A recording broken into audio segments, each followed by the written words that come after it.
reset, start. 3, 2, 1, and hello, hello, hello. My name's Keelan Brophy, and today I'm here to talk to you why I should be a product designer. First of all, let's start off about me. This is what I like to do. I like clothes, I like to play guitar, I like art, I like boots and shoes, I like making things, playing video games, and I like technology. But let's get into the first product. Traveling. Design a simple product that reduces stress for nervous travelers. Now, young first-time travelers are afraid of everything, and that's fine, but I want to make a simple product that can make everything a little bit easier. So we're going to start at the idea generation all the way down to my final thoughts. So, the idea generation. I started out with a brainstorm, thinking up of every single way that someone might get stressed out while traveling, whether it's queuing, general stress, timekeeping, or worrying about these things. Eventually, that brought me to the idea of one of these, a document holder. Because with a document holder, you can keep everything together and you don't have to worry, oh God, where's my passport? Where's my boarding pass? Where's the baby? It's in there. Problem is though, that's very bulky for what it has to do. All it has to do is look bright, be light, and hold everything securely.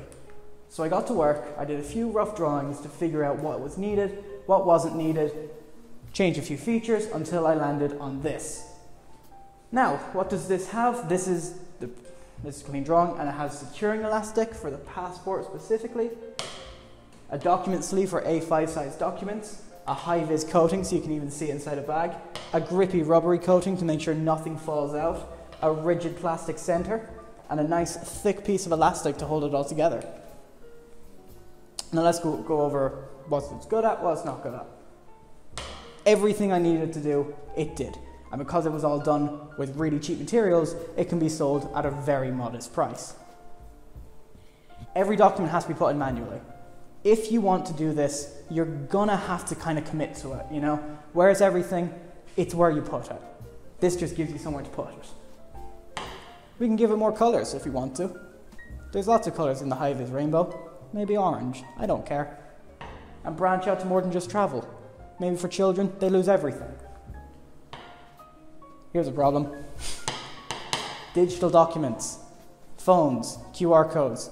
It's a problem, except it's not, because young travellers will do all the redundancies, the physical, the digital, all that thing. Less important, the government's going to talk about digital passports.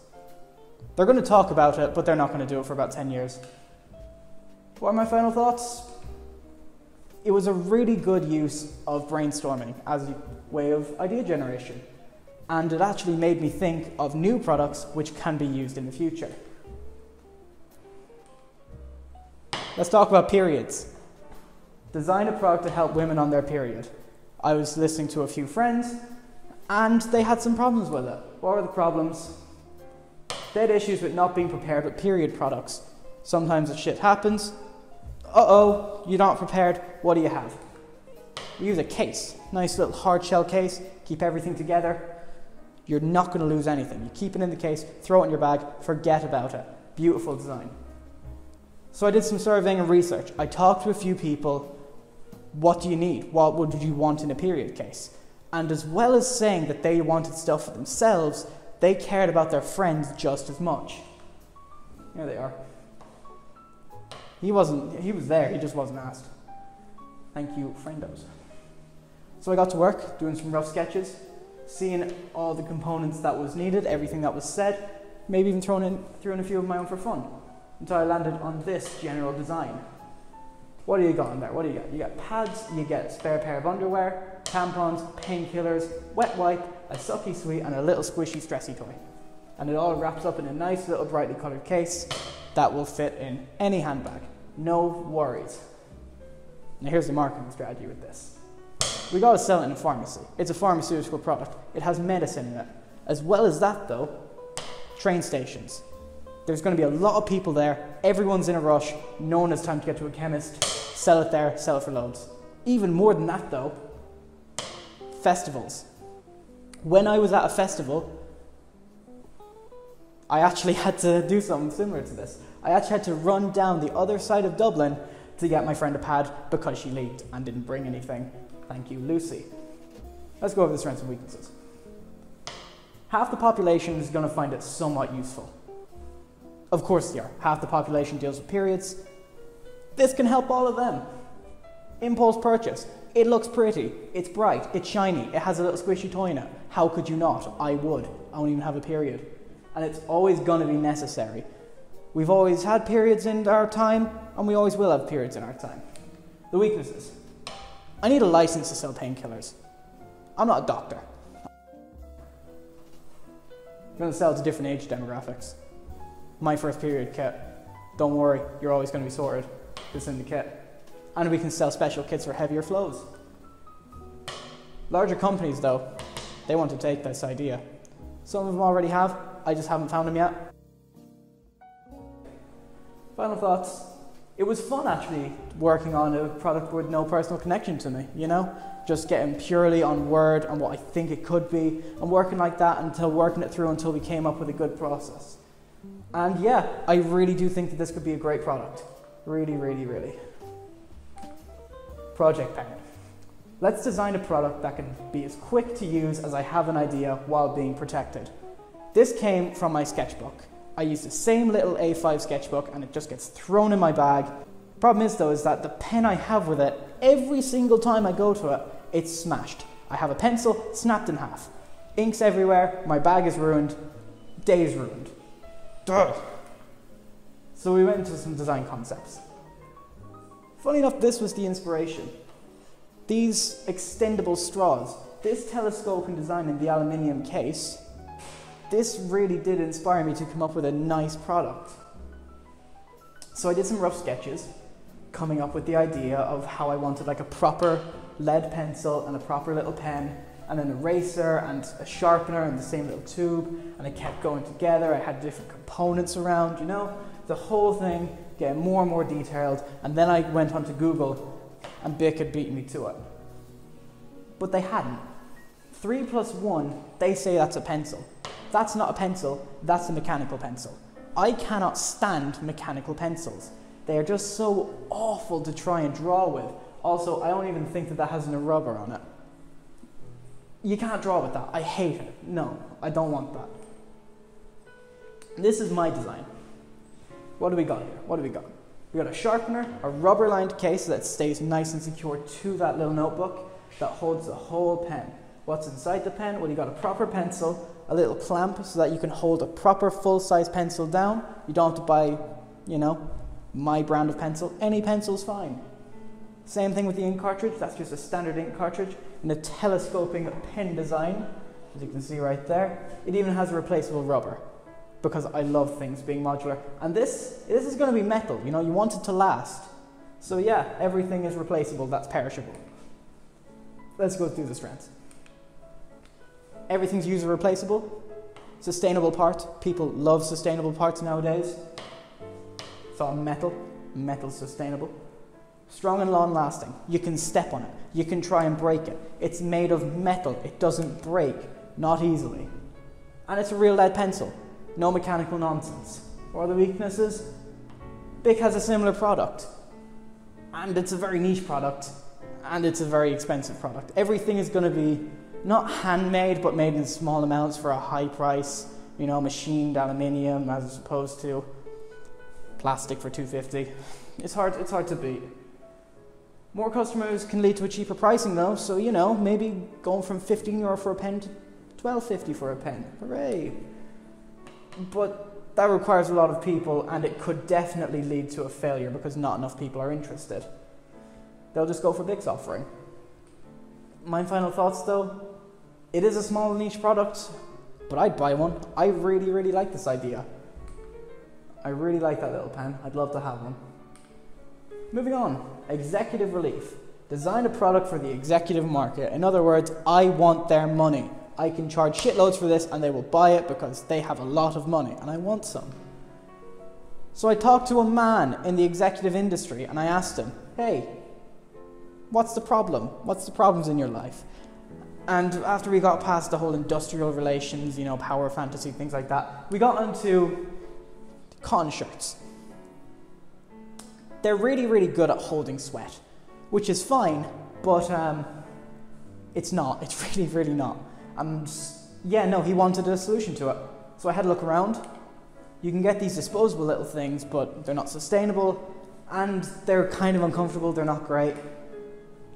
This is a little bit better, honestly, but I cannot see a man in an executive position wanting to wear that. The best thing I found, though, was one of these. It's a reinforced armpit shirt. And while that is really, really good, he told me I like wearing the nice branded shirts. It's not a real shirt unless it has a little logo on it, apparently. Okay, fine. So I got to researching. So, I thought of the most breathable, flexible material, some netting. And I went into it. That was too slutty, so I went back to the drawing board, came up with different patterns, everything like that, until I ended up with these.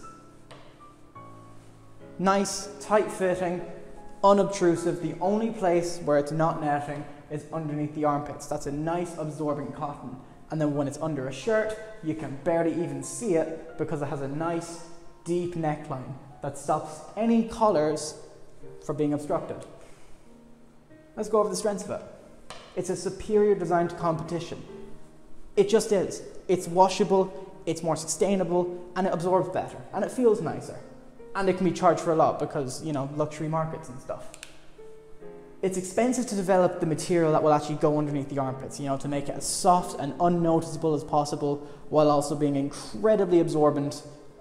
That's going to be a lot. Also, yeah, we're dealing with middle-aged men. Some might be up for it, but I can't see many. We could lower the price for a larger market though, Sell twice as many for half the price. Good stuff.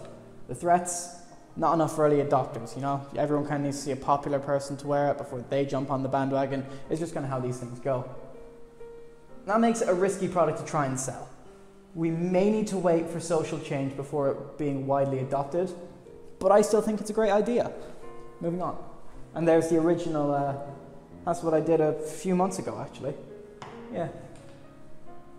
Next. Design a product that can save time every morning. This is because I'm late a lot.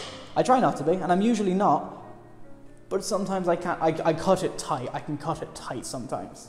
And I had a look around. I had a look around my daily routine. What on earth can I do to save time every morning? Coffee. I have a coffee every single morning. I have the same cup of coffee at the same time every single morning. And that's fine. That's great. Why am I doing this by hand? It's 2021. I need to fix this. So I did some research. I had a look around. Are there any products that do this already? Because anything that's easier than designing is not doing it yourself, just buying someone else's. This was like the closest thing I could find to one, right? And it works kind of, but it doesn't hold very much in it. It can only hold like one coffee thing at a time, like 1 cup of water. And it's fine, but you still have to put the mug in every day. You need to refill everything every day. No, we need a proper thing.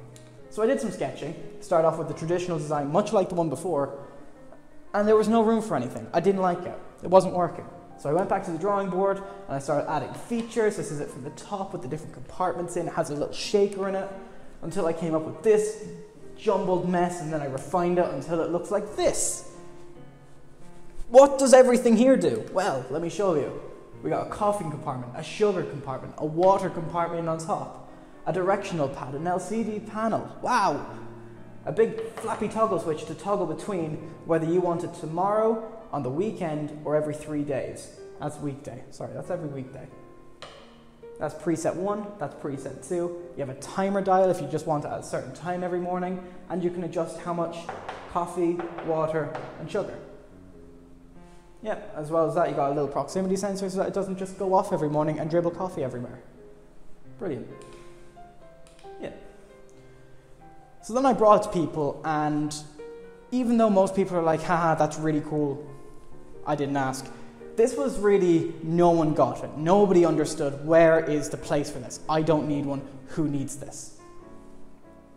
And one person said, listen, this is a great idea, but it's also not. It is, it's fine, but what I'd love it to do is I'd love to be able to just tell it I want it after my bath, because I bath every day. And I said to him, right, let me get back to you.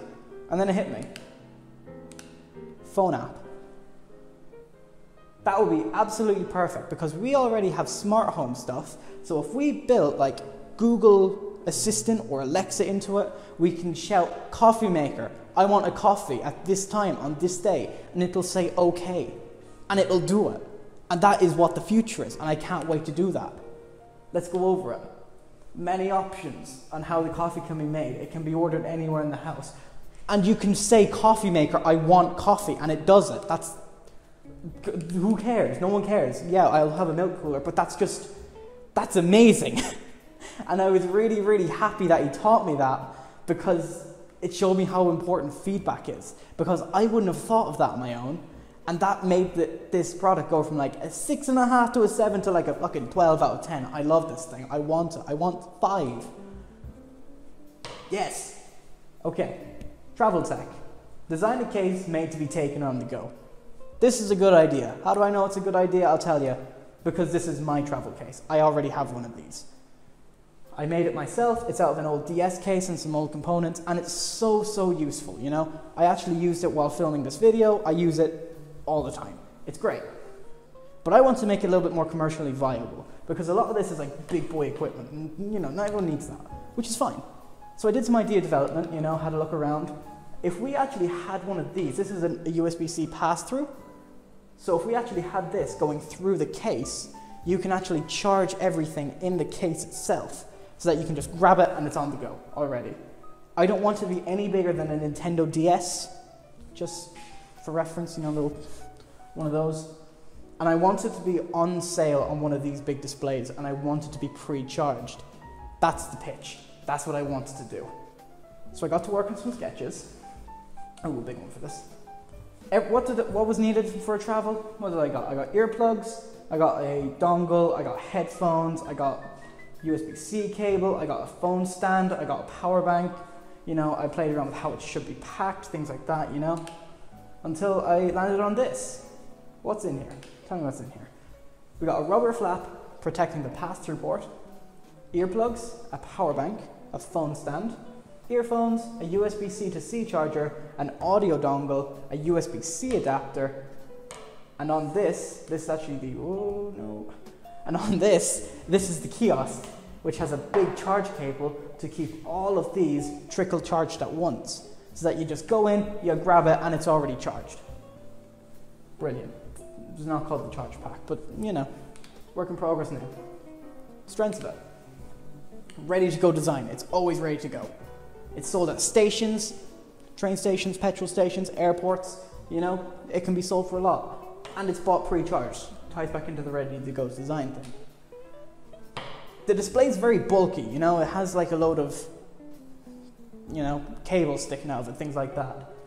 The display will require power, so that means it has to be near a wall plug. People already have power banks, so it's like, ugh, why is it needed? But we can make one with wall plugs, you know? We can make one that has wall plugs, as well as everything else. So it's not just an on-the-go thing, it's just your case, the same as mine. The premium pricing, though, might scare customers, you know? You can buy a power bank in the Euro shop, it costs £2.50. This will cost about 20, 30 quid, probably about 20 quid. What are my final thoughts on it, though? It is a tried and tested design, and I'm very confident in being a successful product because I can guarantee you that it's a great product. I try it all the time. Inky Shoes. Design a product for young teens. One of the hardest people to market things for. So I had a look around. What did I want when I was a young teen? I wanted cool shoes. I wanted to do this kind of thing. This just looked amazing to me because this is all like hand done. Yes, I love that. So I went to the idea development thing and I had a look around and I saw these alcohol markers, right? The thing about alcohol markers is that you can step in a puddle, you can do anything like that and it just won't rub off because it's alcohol, it's not water-based.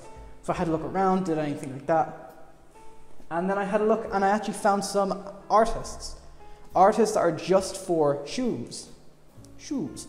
Yeah, for shoes. So I did some rough sketches, and I came up with this design. Started off with that big chunky box thing, didn't really like it, so I changed it up to a much more soft bag until I got this.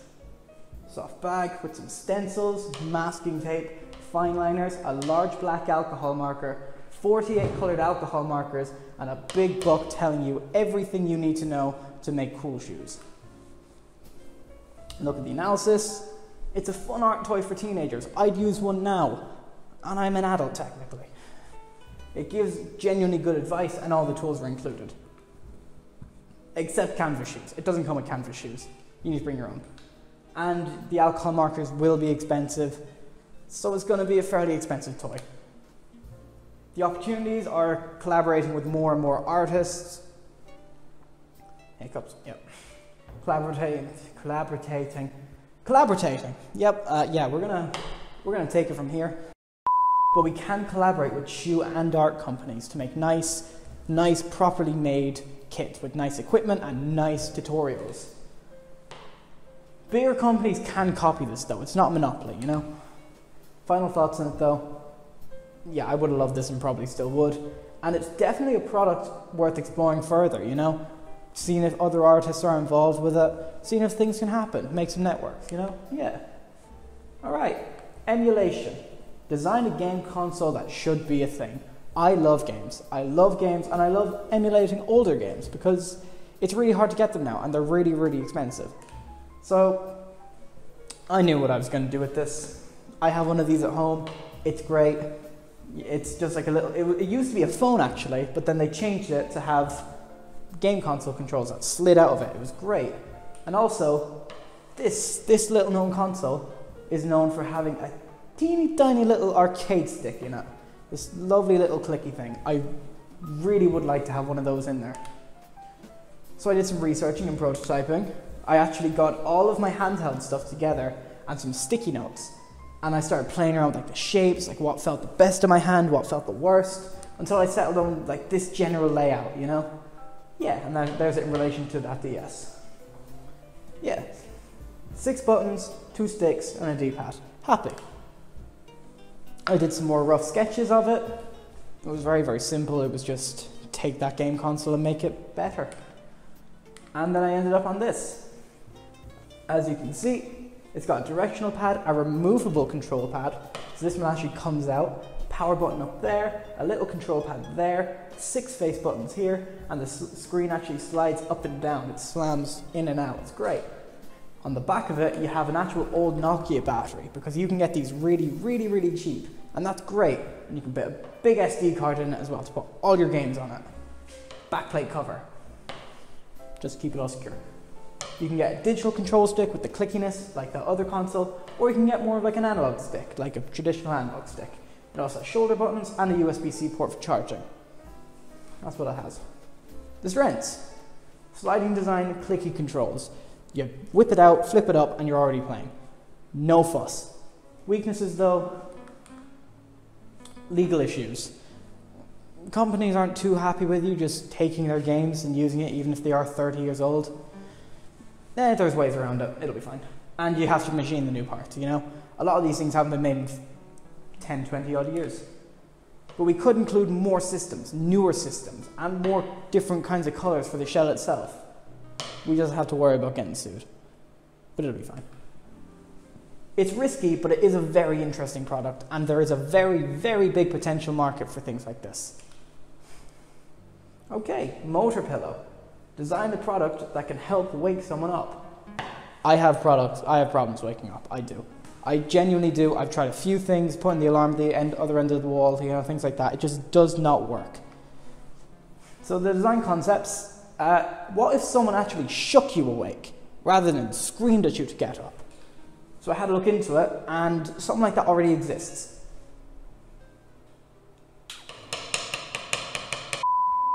Sorry about that. Okay. What if the idea was, instead of someone shouting at you to wake up, they shook you to wake up? So then I started playing around with this idea some more. What if we got a load of motors and a big thing of gel? This is a really nice gel wrist rest I have. It's great. But it also carries like vibrations a lot. So if I get a load of these flat little vibrating motors, you can just really rattle someone awake. And that'll get them up. Someone already did it though.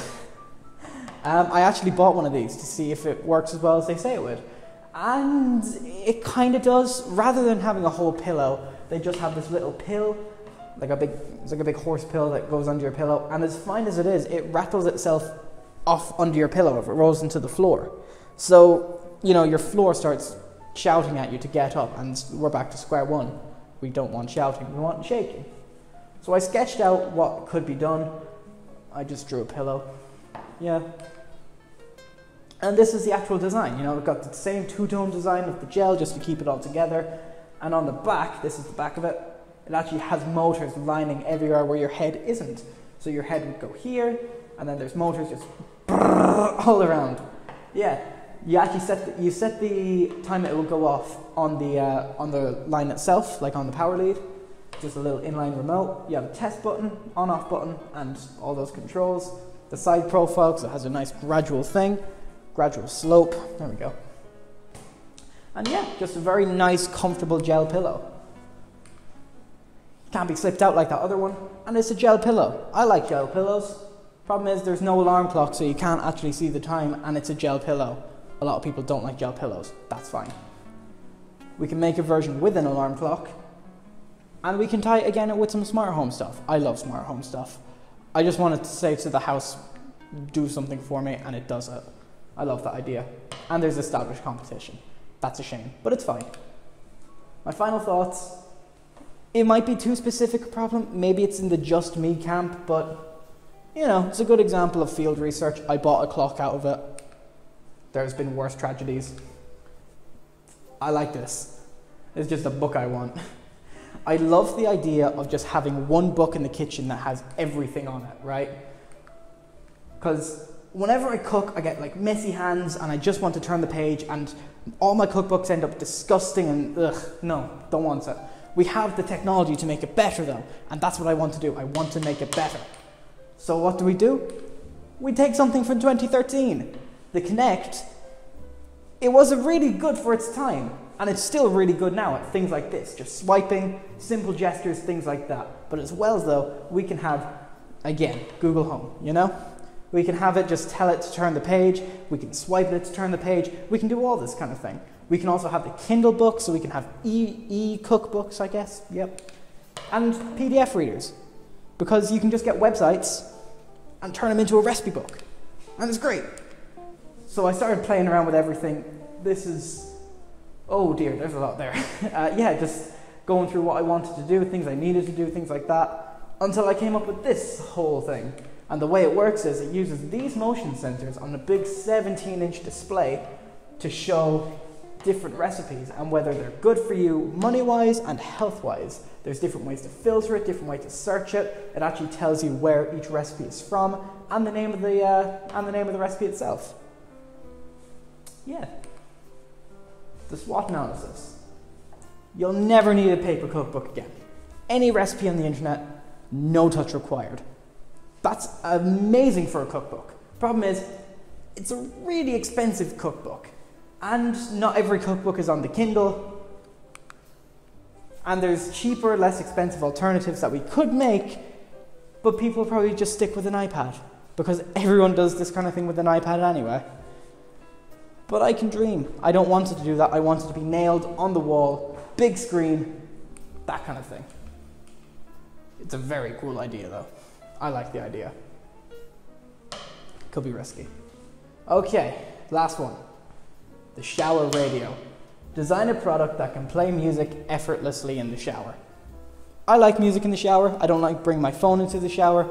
It's kind of a ball ache, honestly. I don't like doing it that often. I like doing it, I just don't do it often. So let's have a look into what we could do. You can get these, you can get a shower radio and you can get a shower speaker, but I want to do a little bit more, because I can get a clock as well and a radio and just put them together into like an actually useful little thing. That is technically a clock radio, but it's so small you can barely read it. I want a proper big display. So I did some rough sketches and I just played around with the idea, and then I played around with the idea, what if there was a sensor, right? where every time you turn on the water, yeah, this is just playing around with the actual clock screen design. That one's too tall. Started playing around with the controls, everything I wanted to do, until it came up with this idea, which is great. Yeah, it's grand. You can't read that. No, that's too big. Oh well. Yeah, no, it just has buttons on the side for timers and stuff, and alarms and that, presets and stuff. That's how you change the radio controls. And this is the fun switch. It actually lets you to turn on a pressure sensor. There it is, right up there. So what it does is it plugs into the back and actually connects to your shower. And then when it detects pressure, it starts playing it automatically if you hit that pressure button. I love this idea. So you just have to turn it on and it's done. You just turn on the shower and the radio's going. That's just what I wanted to do. You can keep track of the time in the shower. You can set alarms in the shower so you don't stay in there too long. You know, you can do all that kind of thing. As well as that though, actually I forgot one more thing. It can also connect rather than just going straight into the wall of the shower. It can go up onto the, you know, actually go over the shower, kind of clamp onto it with this little hardware setup I had. That's what all that is. The strengths. Easy setup. There's no permanent install and the radio's automatic with the sensors and the mounts and all that kind of jazz. It is bulky and inelegant though. It's just tubes, you know? It's just tubes that are all over your shower. There are cleaner ways to install it. There's a few ways to install it. And there are physical buttons, which is nice. I love physical buttons, but it's not great for in the water. So yeah, that might need some work as well. We could do one with a touch screen display. That'll be fun. Yeah, we can do one with a touch screen display, but people might still find it too bulky and ugly. Some people. What are my final thoughts? It's a very, very useful product. I think it's very viable. I'd use one. I'd have it set up properly rather than just having it mounted over the top, but I think that is a very, very viable product. And yeah, that's kind of it. That's all the daily problems that I thought of and how I plan to solve them. And yeah, that's it. Thank you so much for listening. If you have any questions, anything you want to ask me at all, please message me here. This is my email. Yep. Thank you so much. Bye-bye now.